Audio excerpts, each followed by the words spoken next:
Avant toute chose, je veux vraiment casser un cliché que le dessin est une méthode réservée aux professionnels. C'est totalement faux, on peut apprendre à dessiner tout au long de sa vie, peu importe l'âge qu'on a ou si on a de l'expérience ou non dans ce domaine.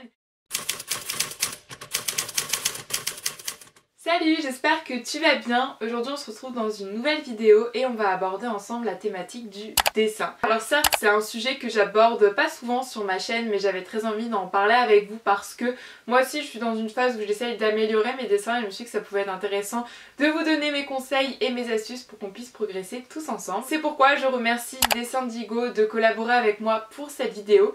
Il s'agit en fait d'une formation avec des cours pédagogiques de dessin sur une plateforme en ligne. Et l'avantage c'est qu'il y a différentes formations, donc il y a BD, manga, digital painting, l'illustration jeunesse, mais également les dessins de personnages. Et ce qui est bien c'est que plusieurs formations verront le jour au fur et à mesure, c'est ça qui est un avantage de Dessindigo, c'est pas une plateforme fixe, elle évolue avec le temps. Et un autre avantage c'est que c'est une plateforme française et ça c'est pas négligeable. Je vous dis tout de suite, même si je vais en parler plusieurs fois dans cette vidéo, il y a un code coupon dans ma description pour vous donner 10 jours d'accès à la formation Les bases du dessin. C'est la formation selon moi indispensable pour commencer le dessin.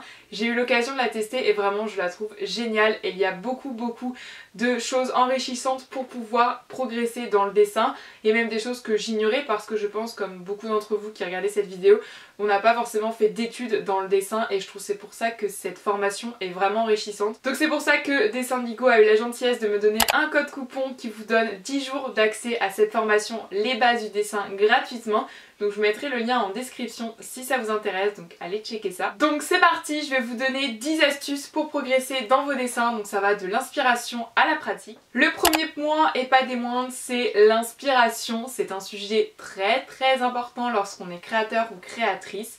Et bien l'inspiration ça peut venir du quotidien, des films, des livres, de votre extérieur, de votre propre journée en fait également, etc. Vraiment ça vient de choses vraiment basiques, il faut pas chercher trop loin.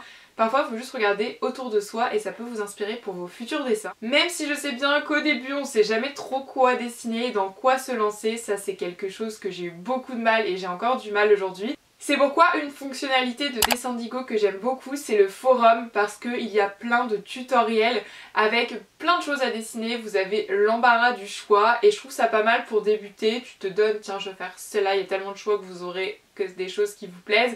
Je vais faire par exemple la rose, moi c'est ce que j'ai fait pour essayer, du coup tu suis le tutoriel pas à pas et voilà ça te donne une idée de quoi dessiner parce que parfois tu ne sais pas dans quelle direction aller tout simplement. La deuxième astuce qui paraît basique mais que je trouvais important à rappeler, il faut dessiner dans un endroit propice pour le dessin, c'est-à-dire que tu ne dessines pas par terre, c'est pas comme ça que tu vas dessiner correctement. Je conseille d'avoir une table ou un bureau dédié, ou pas forcément, mais en tout cas une table pour pouvoir bien être installé lorsqu'on dessine. Et si vous pouvez toujours vous dédier un espace où oui c'est là où je vais dessiner, par exemple votre bureau pour les cours, vous dites que quand tu as envie de dessiner tu dessines ici, ou alors ça peut être la table du salon ou je ne sais quoi. En tout cas ça peut être pas mal de se dédier comme ça à un endroit parce que ça va booster votre créativité et votre cerveau saura que quand vous êtes à tel endroit c'est le moment de faire parler votre créativité pour dessiner.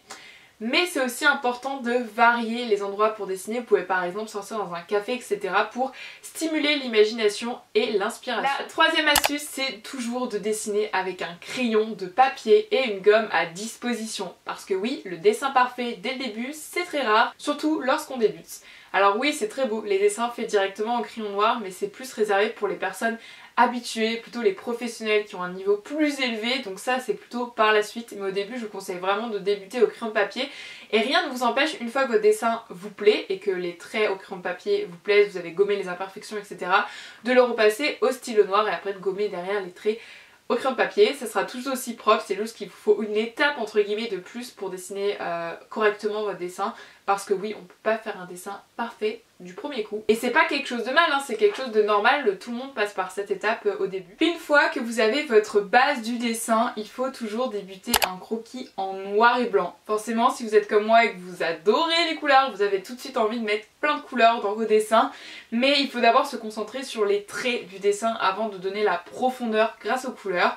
Donc ça c'est un conseil que je peux vous donner, même si moi parfois c'est compliqué à appliquer parce que vraiment j'adore la couleur, mais quand on met les couleurs, les aplats de couleurs, en fait on voit plus les détails des dessins et c'est ça qu'on cherche à améliorer lorsqu'on débute en fait. Et oui, la 5e astuce, parce que par la suite il faut donner de l'importance dans votre choix de couleurs, parce que voilà, il faut regarder la cohérence dans les couleurs choisies, celles qui se marient bien ensemble. Voilà, vous pouvez pas mettre un jaune pétant avec, je sais pas moi, un vert pastel. Ça se marie pas vraiment, il faut que ça soit agréable à regarder à l'œil, donc essayez de rester dans la même thématique, dans le même style de couleur pour pouvoir donner du volume à votre dessin. La 6e astuce, je répète un peu ce que j'ai dit dans l'intro, mais c'est important d'apprendre les bases du dessin avant de se lancer dans des projets très complexes. C'est pour ça que je rappelle à nouveau la formation justement les bases du dessin de Dessindigo est très enrichissante là-dessus parce qu'elle vous donne des perspectives que l'on voit pas forcément lorsqu'on n'a pas fait d'études dans l'art, dans le dessin, etc. Et je trouve ça important de connaître les bases avant de se lancer tout de suite dans des choses complexes, même si bien sûr l'humain a souvent tendance à sauter les étapes pour aller plus vite à l'objectif final, mais finalement ça va pas vous aider, il faut mieux faire étape par étape et une fois que vous aurez compris toutes les étapes importantes pour dessiner correctement, bah, vous pourrez atteindre votre objectif final. Par exemple, je sais pas, je vous donne un exemple, si vous voulez dessiner une personne en train de boire un café, je ne sais pas pourquoi cet exemple me vient en tête, et bien avant de dessiner cette personne avec un café, vous allez apprendre à dessiner les proportions du corps, apprendre à dessiner les expressions, apprendre à dessiner une personne assise aussi, parce que je crois que c'est pas évident. Enfin voilà, il faut dessiner au fur et à mesure, vous pouvez pas tout de suite vous dire alors moi je dessine un dessin comme ça, ouais, tout pareil, alors que bah, vous n'avez pas les bases, c'est super important. C'est pour ça que je le répète à nouveau, vous avez un code coupon qui vous donne 10 jours d'accès gratuitement à cette formation, donc franchement foncez, c'est l'occasion pour vous de commencer à améliorer vos dessins. Le 7e conseil n'est pas des moindres, c'est d'avoir une pratique régulière. Si vous dessinez 2 fois par an, vos dessins ne vont pas forcément s'améliorer. C'est pas évident des fois de se donner du temps pour ça, mais si vous voulez vraiment progresser, il n'y a pas d'autre astuce miracle.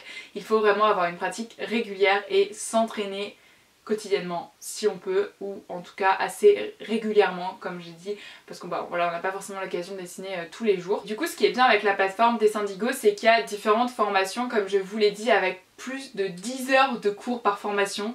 C'est ça qui est très bien dans cette plateforme, c'est que c'est pas une petite formation de 30 minutes et voilà, là c'est 10 heures de cours. Après ça je pense que vous êtes des experts en dessin.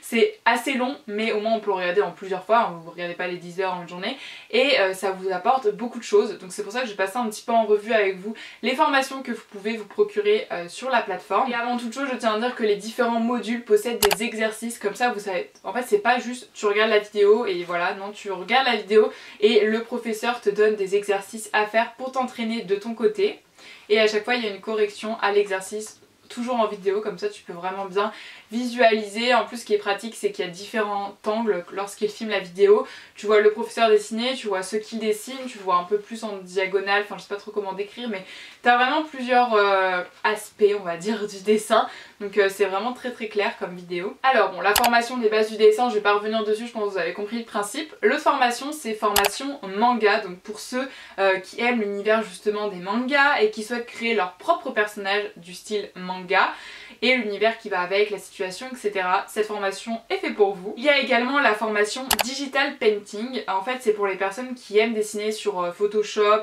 et qui souhaitent connaître cette application pour faire leurs dessins parce que c'est une application très complexe. Et du coup vous pouvez aussi apprendre à faire des dessins vectoriels comme vous le souhaitez. Et cette formation permet aussi aux élèves de savoir faire une illustration de A à Z sur Photoshop en connaissant et en maîtrisant bien tous les outils, parce que Photoshop c'est vraiment une application avec beaucoup d'outils et en général on n'arrive pas à tous les repérer, donc c'est vraiment une formation pas mal si c'est votre domaine. L'autre formation c'est la formation BD pour ceux qui veulent créer des personnages de BD, comprendre comment organiser une BD avec les décors, etc, les bulles, enfin tout l'univers de la BD en fait. Si vous adorez lire des BD et que vous dites moi j'aimerais bien aussi dessiner comme ça, et bien cette formation est géniale parce que je pense que ça peut bien convenir à vos besoins. Ensuite il y a la formation personnage et ça c'est cool parce que ça peut vous apprendre à dessiner des personnages plus complexes avec vraiment les détails très importants pour donner par exemple l'expression du visage. Et le prof apprend à ses élèves du coup tout ce qui est le squelette, la posture et le posing, parce que oui le corps humain est très complexe. Voilà, donc quand une personne est assise, quand une personne, alors vous apprenez pas les os très détaillés, hein, on n'est pas en bio, mais vous apprenez le squelette général pour pouvoir dessiner une personne avec les bonnes proportions, parce que ça c'est quelque chose, si tu te trompes dans les proportions, le dessin est tout de suite moins beau, voire un peu raté. Ensuite, une formation que j'aime beaucoup, c'est la formation illustration jeunesse. La prof vous montre comment créer une histoire en images pour les enfants et c'est une formation assez bien je trouve pour les débutantes, même s'il nécessite les connaissances de base de dessin, mais pourtant elle est plus accessible je trouve que les autres. Si vous débutez vraiment dans l'illustration jeunesse, c'est quelque chose qui pourrait vous plaire. Et donc là je vous dis allez faites ça régulièrement etc, mais c'est aussi important d'avancer à son rythme. Voilà, vous pouvez pas en faire ça tout le temps, je suppose que vous avez tous votre quotidien, vous avez tous je sais pas vos études, travail etc. Parce que c'est important que voilà, vous avancez ça en parallèle de votre quotidien. On a tous un quotidien bien rempli je pense, entre les études, le travail, les courses, tâches ménagères, toutes ces choses là. Donc c'est important d'avancer à votre propre rythme quand même.